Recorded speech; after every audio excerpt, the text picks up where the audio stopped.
हाय, hello, नमस्कार मंडळी. मी राणी खूप खूप मनापासून स्वागत करते तुमचं माझ्या यूट्यूब चॅनलमध्ये. तर मंडळी, आज आहे मार्गशीर्ष महिन्यातील तिसरा गुरुवार. तर आजची दिवसाची सुरुवात अशी झाली. सगळ्यात आधी उंबरठ्यावरती हळदीचं लेपन करून घेतलेलं आणि मग छान अशी रांगोळी काढून घेतली. घरात अगदी देवघरासारखंच पवित्र वातावरण तयार झालं. यानंतर ताटामध्ये पूजेचं सगळं साहित्य ठेवून घेतलेलं. देवीची मूर्ती होती, पोथीची एक प्रत, नारळ, तुपाचा दिवा, अगरबत्ती, त्याच्यानंतर 5 झाडांची भरलेली पाने, देवीला लागणारे सात शिंगारचे सामान, हळद कुंकू, अक्षदा, विड्यांची पाने, गुळ खोबऱ्यांचा नैवेद्य आणि फुलं वगैरे, गणपतीची बाप्पाची मूर्ती आणि देवीची होडणी हे सगळं ताटामध्ये ठेवून घेतलं. पहिली जागा सगळी कपड्याने पुसून काढलेली. नंतर त्याच्यावरती पाट ठेवलं, लाल रंगाचा कपडा टाकला, थोडेसे तांदूळ टाकले आणि कुंकवाचे स्वास्तिक काढून घेतले. कोणत्या पण नवीन कामाची सुरुवात करण्याआधी किंवा शुभ कार्याची सुरुवात करण्याआधी आपण पहिले स्वास्तिक काढत असतो. तर कुंकवाचे स्वस्तिक काढले आणि माझ्याकडे देवीची मूर्ती होती, तर देवीची मूर्ती त्या तांदुळावरती ठेवून घेतलेली. सर्वप्रथम लाल रंगाची सुंदर चुंदरी देवीवर अर्पण केली. चुंदरी टाकतात देवीचं रूप अधिकच तेजोमय दिसत होतं. यानंतर देवाकडे तोंड करून डाव्या बाजूला थोडेसे तांदूळ ठेवलेले. त्या तांदूळावर मी पाण्याने भरलेला कलश ठेवला. कलशाच्या बाहेर कुंकवाने स्वस्तिक काढला आणि वरती 5 कुंकवाची बोटे, 5 हळदीची बोटे सुंदरपणे उभे रेषेत उमटवली. त्यानंतर त्या कलशात हळद कुंकू टाकून नाणी आणि सुपारी टाकली. कलशाच्या नारळावरती वेणी लावून घेतलेली. त्याच्यानंतर देवी समोर 2 देठांची पाने ठेवली. एकावरती नाणी ठेवलेली आणि दुसऱ्यावरती सुपारी ठेवून घेतलेली. देवीच्या बाजूला 2 केळं पण ठेवून घेतलेली. नंतर गणपती बाप्पा साक्षीदार म्हणून चौरंगावर त्यांच्या मूर्तीची प्रतिष्ठापना केली. मूर्ती ठेवण्यापूर्वी चौरंगावर थोडेसे तांदूळ टाकून शुभ आसन तयार केलं. देवीसाठी प्रेमाने आणलेलं शिंगारचं सामान सगळं देवीसमोर ठेवून दिलेलं. बाजूला घंटी ठेवली आणि सर्वात आधी तुपाचा दिवा लावून देव वातावरण उजळून टाकलं.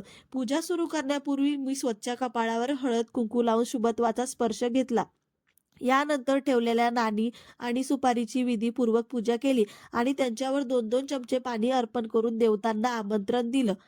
त्यानंतर देवीची पूजा, कलशाची पूजा, फळांची पूजा आणि घंटीची पूजा, सगळी भक्तिभावाने पूजा वगैरे सगळं करून घेतलं. हातामध्ये पाणी घेऊन संकल्प केला आणि ते पाणी तांब्यामध्ये सोडून पूजा अधिकृतरित्या सुरू केली. देवांच्या चरणी ताजी फुलं अर्पण केली. प्रेमाने दिवा ओवाळला आणि नंतर अगरबत्ती लावून तिचा सुगंध देवचरणी अर्पण केला. पूजेची प्रत्येक क्रिया शांततेने, सौंदर्याने, संपूर्ण श्रद्धेने पार पाडत होती. शेवटी देवी देवतांना गुळ खोबऱ्याचा स्वादिष्ट नैवेद्य अर्पण केला आणि आजची पूजा एकदम मंगलमय रीतीने पूर्ण झाली. श्री गणेशाय नमः. श्री महालक्ष्मी देवै नमः. ओम श्रीं क्लू धनदम धन देहि नामम.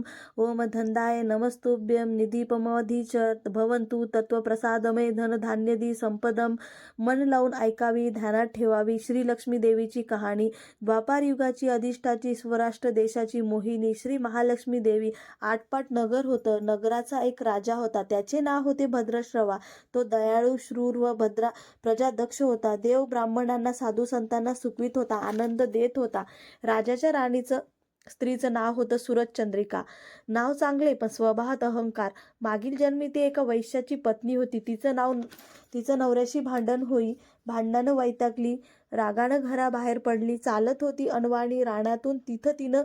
तिला दिसली सुवासिनी. त्या करीत होत्या लक्ष्मीचं व्रत. ते तिने पाहिलं. त्यांच्याबरोबर तिनंही व्रत केलं. दुःख विसरली, दारिद्र्य गेलं, परिस्थिती सुधारली. देवीची भक्ती फळाला आली. कालांतराने ती मरण पावली. पुढे तिचा पुनर्जन्म झाला. स्त्रीचा जन्म पुन्हा मिळाला, पण भाग्य उजळलं. भद्रश्रवा राजाशी तिचा विवाह झाला. ऐश्वर्यात लोळू लागली. गर्वाने ती फुगली. गरिबांना विसरली. तोऱ्या ताठ्यांना फुगली. दासदासींवर रागावली. एकदा काय झालं, देवीच्याही मनात आलं, राणीला आपण भेटावं, मागच्या जन्मीची आठवण द्यावी, ओळखते की नाही हे बघावं आणि राजवाड्यात सुखाने राहत होती. राजाही कौतुक करी. तिचे लाड पूर्वी. त्या दोघांना पुढे 7 पुत्र आणि एक कन्या झाली. कन्येचं नाव होतं शांबाला. एके दिवशी काय झालं, देवीने म्हातारीचे रूप घेतलं. फाटकं वस्त्र नेसली. माथी मळवट फासला. हाती काठी घेतली. काठी टेकीत टेकीत राणीला भेटायला आली. तिनं आरोळी दिली. अरे, आहे का घरात कुणी घास देईल का? दासी बाहेर आली. म्हातारी दारात दिसली. तिनं विचारलं, कोण ग तू? आलीस कुठनं? काय काम आहे? तुझं नाव काय? गाव कोणतं? तुला काय हवंय? मधून मधून खोकत हळू आवाजात म्हातारी सांगू लागली, माझं नाव कमला. द्वारकेहून आले ग, राणीला भेटायचंय. कुठं आहे ग राणी? दासी म्हणाली, राणीसाहेब महालात आहेत, सख्यांशी गप्पा मारतायत. त्यांना सांगितलं तर माझ्यावर रागावतील. तुला ग त्या कशा भेटणार? काय तुझा हा अवतार? तुला पाहून माझ्यावर ओरडतील, ऊन बोलतील. त्यांच्या सख्याही तुला हसतील. तू जरा ओरशाला बैस. मैत्रिणी गेल्या म्हणजे मी सांगते त्यांना. म्हातारी रागावली, मनोमन संतापली. तुझी राणी पैशाला भाळली, माणुसकी विसरली, दारिद्र्य मेली. आज झालीये राणी, पण देवीला विसरली. माझ्यामुळेच ना. मीच तिला व्रत सांगितलं देवीचं. आज ते केलं, पण राणी पदावर बसली. देवीला आठवणही राहिली नाही. गर्व झालाय संपत्तीचा. पैशाची धुंदी आलीये. गौरगरिबांच्या पर्वा नाही. थोरा मोठ्यांच्या मुली त्या झाल्या मैत्रिणी. म्हातारी गरीब आणि भिकारी, तिला कोण विचारतंय? पण याचं फळ तिला भोगावंच लागेल. तेव्हाच तिचे डोळे उघडतील. जाते मी. दासी घाबरली. तिनं म्हातारीला पाणी दिलं. हात जोडून म्हणाली, ते व्रत मला सांगाल, मी ते नेमानं करीन. उठणार नाही, मातणार नाही, घेतला वसा टाकणार नाही, दिलेला शब्द मोडणार नाही. त्या दासीला व्रताचा वसा सांगितला. म्हातारी उठली, काठी टेकीत निघाली. तोच माडीवर राणीची कन्या शांबाला धावत आली. ती ती कळवळून म्हणाली, आजी रागवू नका. चुकली माझी आई. तिच्या वतीने मी क्षमा मागते. कृपा करा. दिलेला शाप मागे घ्या. पाया पडते तुमच्या. म्हातारीला मुलीची दया आली. म्हातारीने क्षणभर त्या मुलीकडे पाहिला आणि तिला लक्ष्मी व्रताचा वसा सांगितला. मुलीचा निरोप घेऊन म्हातारी निघणार, तोच राणी माडीवरून दाराशी येते तर म्हातारी दिसली. राणी ओरडली, ए तेरडे, कशाला आलीस ग? जा इथून. उठ म्हणतेस ना. जातेस की नाही? दुसरी घरं नाही दिसली का तुला? म्हातारीने संतापाने घराघरा डोळे फिरवले. कपाळावर आड्या पसरल्या. ती तडक घराबाहेर पडली. दासीने लक्ष्मी वध केलं. तिची स्थिती सुधारली. दासी पण गेलं. संसार सुखाचा झाला. पुढं मार्गशीर्ष महिना आला. पहिल्याच गुरुवारी शांबालेने लक्ष्मी व्रतात सुरुवात केली. सगळे नेम धर्म पाळले. 4 गुरुवारी तिनं लक्ष्मी व्रत केलं. शेवटच्या गुरुवारी यथासांग उद्यापन केलं. सिद्धेश्वर राजाचा पुत्र मालधर, त्याच्याशी शांबालेचा विवाह झाला. राजवैभवातील शांबालेला राजवैभव मिळाले. हा होता लक्ष्मी व्रताचा प्रभाव. सुख समाधान संसार चालू होता. भद्रश्रवा व सूरजचंद्रिका राणीचे मात्र भाग्य फिरले. शत्रूने राज्यावर चाल केली. भद्रश्रवाचे राज्य लुबाडलं. सूरजचंद्रिकेचं राणीपद गेलं. भद्रश्रवाला वाईट वाटलं. पूर्वीचे दिवस आठवले. राणावनात फिरून राजा राणीने कष्टाने दिवस काढत होते. भद्रश्रवाला कन्येला भेटावंसं वाटलं. तो एकटाच निघाला. चालून चालून दमला. नदी काठावर विश्रांतीसाठी थांबला. नदीकडे येताना राणीच्या दासीने भद्रश्रवाला पाहिलं. घाईघाईने ती राजवाड्यात गेली. राजाला सांगितलं. मालधारानं माणसं पाठवली आणायला. रथ पाठवला. सासऱ्यांना घरी आणलं. सन्मानानं नवी वस्त्र व कंठीहार दिला. शांबाला वडिलांची काळजी घेत होती. काही दिवसांनी राजाला वाटलं आता परत जावं. जावयाला तसं त्यानं सांगितलं. मुलीचा निरोप घेतला. जावयाने मोहरा भरलेला हंडा नौकरांकडे देऊन राजासोबत पाठवला. राजा घरी परतला. चंद्रिकेला भेटला. हंडा पाहून ती आनंदली. घाईने तिने झाकण काढलं. आत बघते तर काय, तिला कोळसेच दिसले.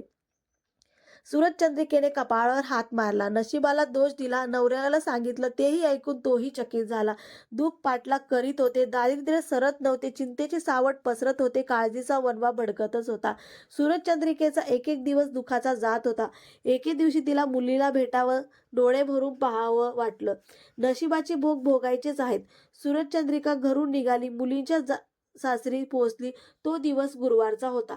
नदीतीरीवर जरा वेळ बसली. दमली होती. त्याच वेळी एक दासी नदीवर आली. तिने राणीच्या आईला ओळखलं. घाईने ती महालात गेली. राणीला निरोप दिला. तुमची आई आलीये. नदी किनारी बसलीये. खूप दमलेली दिसली. तिला आणायला कुणीतरी पाठवा. शांबालेने सारथ्यांसोबत रथ नदीकडे पाठवला. आईला घेऊन यायला सांगितलं. आई रथात बसून महालात आली. आईला बघता शांबालेने आनंदाने मिठी मारली. मुलीचं वैभव पाहून तिचं मन तृप्त झालं. तोंडून शब्द फुटेना. आईनं स्नान केलं. मुलीने तिला पैठणी दिली. सोन्या मोत्यांचे दागिने दिले. आईचं रूप अधिकच खुललं. दुपारची वेळ झाली. शांबालेने भक्तिभावाने लक्ष्मीची पूजा केली. आरती झाली. धूपदीपांचा वास दरवळला. शांबालेचा कडकडीत उपवास होता. भोजनाची तयारी झाली. तिनं आईला जेवायला बोलवलं. सूरजचंद्रिका पाटावर येऊन बसली. पण ती एकदम शांत होती. तिला मागचा जन्म आठवला. लक्ष्मी देवीच्या कृपेने या जन्मी ती राणी झाली होती. ती म्हणाली, श्यामा, मी देखील तुझ्यासोबत उपवास करीन. श्यामा म्हणाली, ठीक आहे. मार्गशीर्ष महिना होता. मुलीने 4ही गुरुवार व्रत केलं. ते आईने पाहिलं. तीही उपवास करू लागली. देवीला भक्तिभावानं प्रार्थना करीत होती. महिना संपला. घरी जायचा विचार ठरला. पोहोचवायला शांबाला सोबत गेली. 4 दिवसांनी शांबाला निघाली. मालधर राजाने पाठविलेला पैशांचा हंडा घेतला, त्यात मीठ भरलं, तो नौकरांजवळ देऊन पुन्हा ती सासरी आली. गप्पा मारता मारता वेळ कसा जात होता त्याचेही भान तिला नव्हते. मालधराने विचारलं, माहेरून काय आणलंस?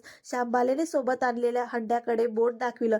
मालधराने उत्सुकतेने झाकण काढलं. त्यात त्याला काय दिसलं? मिठाचे खडे. अगं वेडे, मिठाचे खडे कशाला आणलेस? इथं मीठ मिळत नाही का? मीठ मिळतं ना, पण हे मीठ माझ्या वडिलांच्या राज्यातलं आहे. वडिलांचे राज्य सौराष्ट्रात होते. त्या शेजारच्या समुद्राचं आहे हे मीठ. समुद्र तीरावर दूरवर माझ्या वडिलांचं राज्य होतं. आज शांबालेच्या सांगण्यातली खोज राजाने हेरली. तो विचारात गुंतला. शांबाला म्हणाली, हे मीठ जीवाचं अमृत आहे. अन्नाला चव येते ती मिठानंच. मीठ नसलेला पदार्थ आळणी. ज्याचं मीठ खावं त्याच्याशी इमानी असावं. त्याचं रक्षण करावं. कामात कसूर झाली तर प्रसंगी प्राणही द्यावे. मालधर राजा निश्चयाने उठला. त्यानं आपले सेवक सासऱ्याकडे पाठवले. त्यांना बोलावून घेतलं. भद्रश्रवाला काय झालं कळलं नाही. ताबडतोब तो जावयाकडे आला. दोघांची गुप्त बैठक झाली. विचार पक्का ठरला. भद्रश्रवाने अनुमती दिली. मालधराने मुख्य सेनापतीला तात्काळ भेटण्यास बोलावलं. सेनापती आले. त्यांनी मालधराला वंदन केले. आज्ञा करावी महाराज. ते म्हणाले, भद्रश्रवाचं राज्य जिंकलेल्या शत्रूवर ताबडतोब स्वारी करा. प्रत्येक सैनिकांच्या हातावर हंड्यातला मिठाचा खडा ठेवा. शपथ घेऊन प्रत्येकाला झुंजायला सांगा. राजाची आज्ञा झाली तशी सेनापतीने व्यवस्था केली. दुसऱ्या दिवशी सोबत सेना घेऊन बेसावत शत्रूवर चाल केली. शत्रूंच्या राज्यावर सारे सैनिक तुटून पडले. मालधराचे सैन्य बेभान लढत होते. शत्रू जमिनीवर कोसळत होते.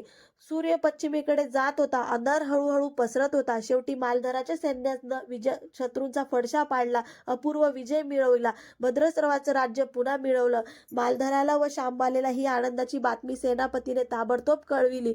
सैनिकांनी शत्रू राज्यातील खजिना लुटला. अफाट संपत्ती मिळाली. तो पोत्यात भरून मालधराकडे आणली. त्यात सोन्यांच्या मोहरा, बरीच नाणी होती आणि शस्त्रांचा साठाही होता. मालधरानं भद्रश्रवात सूरजचंद्रिका राणीस घेऊन यायला सांगितलं. ती आल्यावर घरात आनंदाचं उधाण आलं होतं. तो होता गुरुवार. शांबालेने लक्ष्मी व्रताची पूजा केली. आरती झाली. धूपदीपाचा सुगंध दरवळला. तिनं व तिच्या आईनं उपवास केला. रात्री देवीची आरती झाली. देवीला नैवेद्य दाखवून सर्वांनी एक पक्वान्नाचं जेवण केलं. मार्गशीर्ष महिन्यातला हा शेवटचा गुरुवार, लक्ष्मीव्रताचा शेवटचा दिवस, मंगल मुहूर्तांचा दिवस. मालधराने भद्रश्रवाचं राज्य त्याच्या स्वाधीन केलं. त्यानं त्या व्रताची सांगता झाली. राजा राणी सौराष्ट्रात आले. सूरजचंद्रिकेने पुन्हा लक्ष्मी व्रताचा वसा घेतला. ही आजन्म पाळला. घरची परिस्थिती सुधारली. राजाचे 7 पुत्र दूर देशाहून अचानक घरी आले. त्यांना पाहून आई वडिलांना आनंद झाला. या व्रतामुळे राजा राणी सुखी झाले. दुःखाचे वादळ सरलं. अशी साठा उत्तराची कहाणी. 5 उत्तरी सुफळ. संपूर्ण सर्वांनी देवीला वंदन करावं.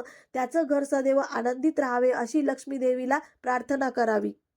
पूजेचा विधी पूर्ण झाल्यानंतर मी सर्वप्रथम गणपती बाप्पांची आरती मनापासून केली. दीपाच्या उजेडात बाप्पांचं तेज अगदी चमकत होतं. आरतीचे सूर घरभर पसरताच वातावरण अधिकच पवित्र झालं. यानंतर मी लक्ष्मी माताची आरती केली. आरतीच्या प्रत्येक ओळीमध्ये भक्तिभाव मिसळलेला होता. दिव्याच्या प्रकाशात देवीची मूर्ती जणू प्रसन्नपणे हसत असल्यासारखी भासत होती. संपूर्ण घरात शांतता, कृपा आणि सकारात्मक ऊर्जा पसरली.